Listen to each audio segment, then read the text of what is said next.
Bonjour à tous, avec l'aide de Dieu, le Hayom Yom du 21 Menachem Av. Tout d'abord, le Rabbi nous dit qu'il faut étudier le Chumash du jour, le Teilim du jour et le Tanya du jour. Puis le Rabbi nous ramène l'extrait d'une lettre du Rabbi précédent à un chassid, qui dit à ce chassid de se rappeler comment son père se comportait, comme un chassid en effet doit se comporter. Le Rabbi précédent lui dit que l'engagement dans les voies de la chassidoute consiste que même lorsque le chassid se trouve au marché, il est absorbé par ses affaires, mais il doit penser qu'est-ce qu'il peut faire pour la chassidoute, qu'est-ce qu'il peut faire pour le bien-être des chassidim.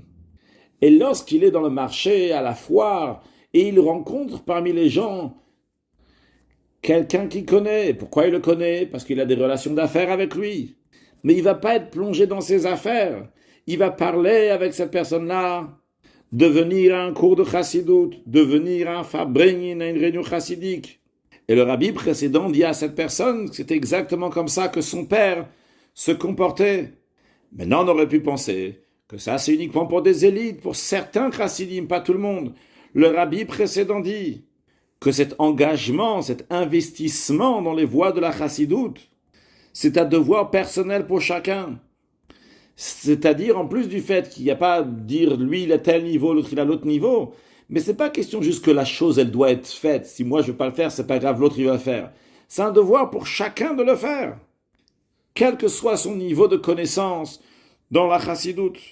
Alors concrétisons cela, chacun de nous va voir un autre juif, quand on le voit, réfléchir à quel fabring on peut l'amener, à quel cours on peut l'amener. Et évidemment, partager sur place déjà un mot de chassidoute et amener la venue de Mashiach, now un excellent yom.